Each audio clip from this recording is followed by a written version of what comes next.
8 साल की सुकन्या सुबह उठते ही आंखें मलते हुए अपनी माँ के पास गई। उसकी माँ माया सोफे पर बैठकर टीवी देख रही थी। मम्मी, मुझे मैगी खानी है। हाँ, अभी बना देती हूँ। वैसे भी मैंने कुछ और बनाया नहीं, तेरे पापा गए हुए हैं अभी ऑफिस की ट्रिप के लिए बाहर, तो घर में मैं और तू ही तो है। ऐसा करती हूँ, दोनों के लिए वही बना देती हूँ, आसान है, जल्दी भी बन जाएगी। माया आलस के कारण जल्दी से मैगी बना देती है और खुद भी खाती है, साथ ही अपनी बेटी को भी खिलाती है। ज्यादातर उसका पति ट्रिप पर ही रहता, जिस कारण वो दोनों माँ बेटी ही घर में रहती और वो जल्दी में दोनों के लिए मैगी बना देती। ऐसे ही समय बीता और अब सुकन्या 22 साल की हो गई। मम्मी यार कहाँ हो? ओ गॉड, लगता है माँ पूजा में बैठ गई। मुझे तो कॉलेज के लिए लेट हो रहा है। एक काम करती हूँ, जल्दी से अपने लिए मैगी बना लेती हूँ। मेरी ऑल टाइम फेवरेट। सुकन्या रसोई में जाकर मैगी बनाने लगती है, लेकिन मैगी बनाते वक्त वो कुछ सब्जियां भी उसमें ऐड करने लगती है और सब्जी काटते हुए उसकी उंगली कट जाती है। Ouch mummy. उसकी आवाज सुनकर जल्दी से पूजा खत्म कर उसकी माँ माया बाहर आती है। अरे ये क्या, काट ली ना उंगली, ध्यान से काम नहीं कर सकती, रुक मैं अभी पट्टी लगा लेती हूँ। सुकन्या की माँ उसकी उंगली में पट्टी लगाती है, जिसके बाद वो उसे मैगी बना कर देती है। सुकन्या अपने माता पिता की इकलौती बेटी थी, इसलिए वो उससे ज्यादा रसोई का काम नहीं लेते थे, इसलिए सुकन्या को भी मैगी के अलावा कुछ और बनाना आता ही नहीं था। तू भी ना यार अंकित, पता नहीं कब तक यूं ही मेरे साथ तफरी मारता फिरेगा। ओ मैडम, तेरे लिए सीरियस हूँ मैं, समझा? ऐसा मत बोल। तो फिर क्यों नहीं आता मेरे घर मेरा हाथ मांगने? मैडम ऐसा है ना, पहले पढ़ाई पूरी कर लो और मेरी नौकरी लगने दो, तभी तो आ पाऊंगा ना। ऐसे ही समय बीतता है और अंकित की अच्छी नौकरी लग जाती है।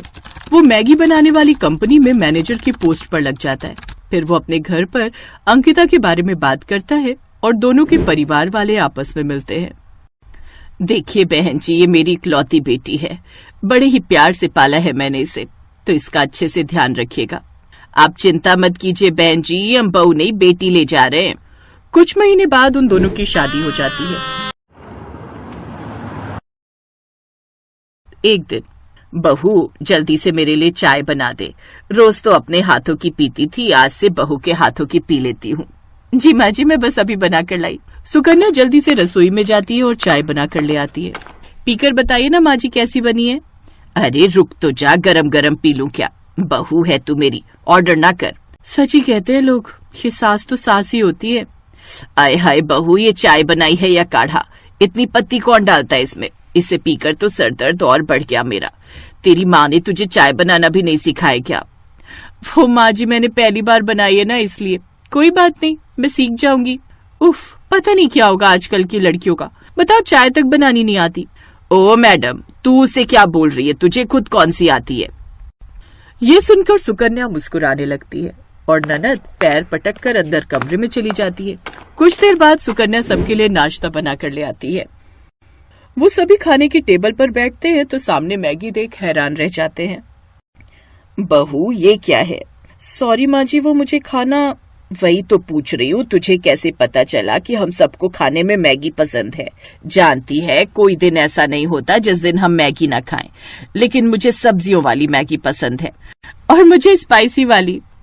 और सुकन्या मुझे अनियन वाली। तुम जानती हो ना, मैंने तो मैगी की कंपनी इसीलिए ज्वाइन की है क्योंकि इसकी वजह से मुझे अच्छी खासी मैगी घर लाने को मिल जाती है। मैं तो रोज वहाँ से 50 पैकेट मैगी अपनी गाड़ी में छुपा कर ले आता हूँ। हाँ अंकित, मैगी से इतना प्यार की उसके लिए चोरी भी, वेरी बैड। खैर, मुझे लगा था मैं ही मैगी की दीवानी हूँ, लेकिन तुम सब भी मैगी के कोई कम दीवाने नहीं हो। अगर मैगी वालों का बस चले ना तो हम सबको अपनी मैगी का फैमिली एम्बेसडर बना ले। सुकन्या खुश हो जाती है। अब वो सुबह शाम सबके लिए मैगी बनाती है। आज मैंने सबके लिए मसाला और जीरा मैगी बनाई है और भाभी कल पनीर मैगी। हाँ, अब तुम सब फिक्र मत करो, अब मैं आ गई हूँ ना, तो अब तुम सब सुबह शाम बस मैगी खाओ। अब सभी घर वाले सुबह शाम बस मैगी ही खाते, यहाँ तक कि अगर कोई मेहमान भी आता तो उसे भी वही बनाकर खिलाते, जिस कारण मेहमान भी उनके घर आने से डरते। अरे ये क्या अंकित की माँ, ये बहू क्या पका कर ले आई, मैगी? हाँ आपको पता है, इसे भी हमारी तरह इसका बड़ा ही शौक है। सत्यानाश, सोचा था बहू आ गई है अब तो कुछ अच्छा खाने को मिलेगा, लेकिन नहीं, ये मुई भी बस ये केचुआ खाना ही जानती है। नहीं रहना मुझे यहाँ, मैं आज ही वापस जा रही हूँ, नहीं तो तुम लोग तो मुझे ये मैदा खिला खिला कर ही मार डालोगे। बुआ बिना देर के वहां से चली जाती है, लेकिन इन सब से उन सबको कोई फर्क नहीं पड़ता। इधर अभी भी वो सब मैगी खाना जारी रखते हैं। ऐसे ही समय बीतता है और एक दिन पता चलता है कि सुकन्या गर्भवती है। सच में मैं यानी कि पापा बनने वाला है। Wow, thank you so much जो तुमने मुझे इतनी अच्छी खुशखबरी सुनाई। You are the best. और मैं दादी। बहू अब तू खुद का ध्यान रखना, घर के काम के लिए हम काम वाली लगवा लेंगे और खाने की तो कोई टेंशन ही नहीं है। मैगी तो खानी है सुबह शाम, वो तो हम में से कोई भी बना लेगा। नन्हे मेहमान के आने से घर में सब खुश थे। ऐसे 2 महीने बीत गए। घर में सभी सुकन्या का खूब ख्याल रखते, लेकिन उनमें एक ही बुरी आदत थी कि वो अभी भी मैगी खाना नहीं छोड़ते। और फिर एक रोज माँ जी जल्दी आइए, शालू शालू। माँ ये तो भाभी की आवाज है, चलो जल्दी। वो दोनों उसके कमरे में जाते हैं जहां वो पेट पकड़कर बैठी हुई थी। क्या हुआ बहू? माँ जी पेट में दर्द हो रहा है और ब्लीडिंग भी। क्या? हे भगवान, शालू तू जल्दी से कैब बुक कर, इसे अस्पताल ले जाना होगा और अपने भाई को भी फोन कर दे। शालू जल्दी से गाड़ी बुक करती है, साथ ही अंकित को भी अस्पताल पहुंचने को कहती है। कुछ देर बाद वो अस्पताल पहुंचते हैं। चेकअप के बाद I'm sorry, लेकिन ज्यादा मैगी खाने की वजह से बच्चे के अंदर भी वही गया जिस कारण उसकी मौत हो गई। सुकन्या की बॉडी में भी मैदा खाकर वो इम्यूनिटी नहीं है कि बच्चा सरवाइव कर पाता। इसे तो इस वक्त फ्रूट्स और हरी हरी सब्जियां खानी चाहिए थी। आप जानते हैं ज्यादा मैगी या मैदा खाने की वजह से हमारी बॉडी को कितना नुकसान होता है, और ये मैदा हमारी आंतों में चिपक जाता है। इसीलिए महीने में 1-2 बार खाने में कोई बुराई नहीं, लेकिन रोज खाना यह आप सबकी सेहत के लिए भी खतरनाक हो सकता है। क्या मेरा बच्चा? नहीं डॉक्टर, ऐसा नहीं हो सकता। खुद को संभाल बेटा। सुकन्या को जब ये बात पता चली वो तो जैसे खामोशी हो गई। मैगी खाने की सजा उसे ऐसी मिलेगी उसने कभी नहीं सोचा था। उस दिन के बाद पूरे परिवार ने मैगी खाना छोड़ दिया। अब वो सब हरी सब्जियां और रोटी ही खाते। अंकुर ने भी मैगी लाना बंद कर दिया।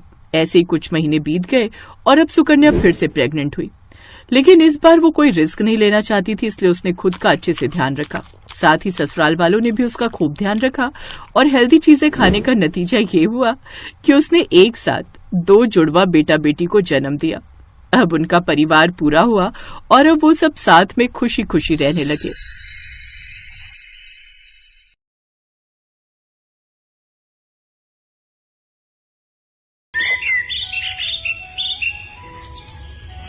शीतल को मैगी खाने का बहुत शौक था। कई बार उसकी मम्मी इस बारे में उसे टोक चुकी थी। शीतल क्या बना रही हो बेटा? आपको पता तो है मम्मी, जब मैं किचन में होती हूँ तो मैगी के सिवा कुछ बनाना पसंद नहीं करती। बस भूख लगी थी बहुत जोरों की, तो मैंने सोचा मैगी ही बना लूं। शीतल बेटा, कभी कभी मैगी खाना ठीक है, पर इतना ज्यादा किसी चीज का आदी नहीं बनते हैं। तुम्हें और भी तरह के खाने बनाने आने चाहिए बेटा। कुछ दिनों में ससुराल जाओगी तो क्या वहाँ अपनी सास को मैगी बनाकर खिलाओगी? तो और क्या मम्मी, मैं तो अपनी सास को भी मैगी खाना सिखा दूंगी। शीतल ने अपनी मम्मी की बात को अनसुना कर दिया और फिर कुछ दिनों बाद शीतल की शादी सौरभ नाम के लड़के से हो जाती है। शीतल की सास नई बहू के आने से बहुत खुश थी। क्या बात है उर्मिला जी, नई बहू के हाथ का क्या खिला रही हो? आज तो बहू का दिन है, वो जो भी अपनी पसंद से खिलाएगी वो खा लेंगे। क्यों अनीता जी? जाओ बहू, मेहमानों के लिए कुछ अच्छा बना कर ले आओ। ठीक कह रही हो उर्मिला जी। रश्मि भाभी जी, आज तो बहू की पसंद का ही खाएंगे। मोहल्ले की औरतें नई बहू की मुंह दिखाई के लिए आई हुई थी। उर्मिला के कहने पर शीतल रसोई में तो चली जाती है, पर उसे तो सिर्फ मैगी बनानी आती थी। मुझे तो सिर्फ मैगी बनानी आती है, अब मैं मैगी लेने के लिए किसको भेजूं? हाँ, ये ठीक रहेगा। रामू भैया, आपके पड़ोस में कोई दुकान होगी, वहां से मैं आपको पैसे देती हूँ, आप मुझे मैगी के पैकेट ला दोगे? पर बहुरानी, यहाँ पर तो कोई भी मैगी नहीं खाता। आप मैगी किसके लिए मंगवा रही हो? क्या यहाँ पर कोई मैगी नहीं खाता? ऐसा कैसे हो सकता है? अब सबको मैगी खानी पड़ेगी क्योंकि मुझे मैगी बहुत पसंद है। आप बस मुझे मैगी के पैकेट ला दो, बाकी सब मुझ पर छोड़ दो। रामू शीतल के कहने पर पड़ोस की दुकान से मैगी के पैकेट ले आता है। मोहल्ले की औरतें खाने के सामान का इंतजार कर रही थी। शीतल मैगी बनाकर सबके लिए लाती है। ये लीजिए माँ जी, मैंने आप सबके लिए गर्मा गर्म मैगी बनाई है। मैगी? ये तो बच्चों के खाने की चीज है बहू, हमसे ना खाई जाती है मैगी शैगी। शीतल पड़ोसन की बात सुनकर उदास हो जाती है। उसका मुरझाया चेहरा देख उर्मिला उसका साथ देती है और वो सबसे कहती है, अरे मैगी, ये तो मुझे बहुत पसंद है, कब से मैंने मैगी नहीं खाई थी। अरे तुम सब एक बार खाकर तो देखो, ये बहुत स्वादिष्ट बनती है, मैंने कई बार खाई है। खा लेते हैं, अब आए हैं तो बिना खाए जाएंगे तो बहू को अच्छा ना लगेगा। कैसी लगी मेरे हाथ की मैगी आंटी जी? पड़ोसन धीरे से मुस्कुरा देती है, क्योंकि उन्हें ये सब खाने की आदत नहीं थी। कुछ देर बाद सब मेहमान चले जाते हैं। उस दिन की बात खत्म हो जाती है। पर अब तो अक्सर ही शीतल मैगी बनाने लगी। धीरे धीरे मैगी खाने की आदत उसकी सास को भी लगी। अरे शीतल बहू, वो तू जो मैगी बनाती है जरा सी बना ले, बड़ी स्वाद लगती है। पता नहीं तूने कैसी आदत डाल दी है, मन करता है रोजाना ही मैगी बनाकर खाओ। झट से तैयार हो जाती है, समय भी बच जाता है और पेट भी भर जाता है। तभी तो माँ जी मुझे मैगी बहुत पसंद है। अच्छा हुआ आप भी मेरी तरह मैगी खाने के आदी हो गए। आप बैठो, मैं आपके और अपने लिए जल्दी से चटपटी मैगी बनाकर लाती हूँ, फिर साथ में चाय पियेंगे। भैया 10 पैकेट मैगी के देना। क्या बात है रामू भैया, आजकल बड़े मैगी के पैकेट खरीद रहे हो? कोनो मेहमान ज्यादा आने लगे हैं क्या?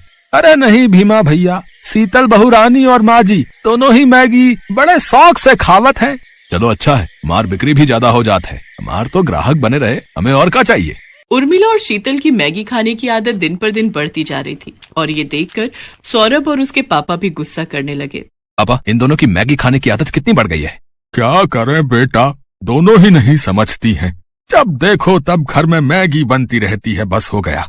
इन दोनों को कौन समझाए कि मैगी खाना बुरी बात नहीं है, पर हद से ज्यादा किसी भी चीज की आदत शरीर को नुकसान पहुंचाती है।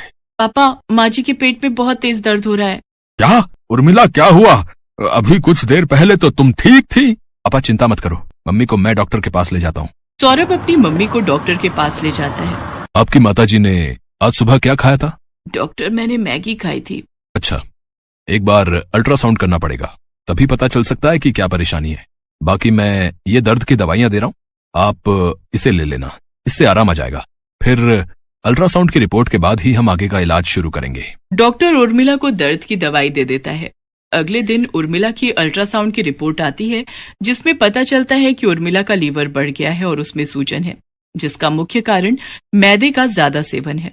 अब कुछ टाइम तक इनको मैदे से बनी कोई भी चीज नहीं खानी है, यहाँ तक कि ज्यादा तेल, मिर्च, मसाले सब कुछ अवॉइड करना है। उर्मिला की तबीयत खराब देख शीतल को बहुत दुख होता है। आज मेरी वजह से माँ जी की यह हालत है। मैंने ही उन्हें मैगी खाने की आदत डाली। हमने 1 या 2 बार नहीं बल्कि रोजाना ही मैगी खाई, जिस कारण आज माँ जी की तबीयत खराब हो गई। मुझे माफ कर दो माँ जी, आज मेरे कारण आपकी तबीयत खराब हो गई। ना मेरी बच्ची, रो नहीं, देख मैंने दवाई ली है, मैं अब ठीक हूँ। कुछ दिन आराम करूंगी, फिर मैं ठीक हो जाऊंगी। ये डॉक्टर तो ऐसे ही डराते रहते हैं, मुझे कुछ नहीं हुआ है। माँ, अब तुम आराम करो और समय पर दवाई देनी है, इस बात का ध्यान रहे शीतल। अब चिंता मत करो, मैं माँ जी का पूरा ख्याल रखूंगी। शीतल उर्मिला का बहुत ध्यान रखती है। कुछ दिनों में उर्मिला बिल्कुल ठीक हो जाती है। शीतल बहू, मैगी खाने का बहुत दिल कर रहा था, कई दिनों से उबला हुआ खाना खा रही थी, कुछ चटपटा खाने का मन है। माँ जी, मैगी तो मैं बना लूंगी, पर हम दोनों आज एक दूसरे से ये वादा करते हैं कि हम दोनों महीने में सिर्फ 2 बार ही मैगी खाएंगे, इससे ज्यादा नहीं, क्योंकि हमारी प्यारी मैगी के बिना हम दोनों नहीं रह सकते। ये दोनों सास बहू भी ना भाई मैगी लवर हैं। इसी बात पर सब ठहाका लगाकर हंस देते हैं।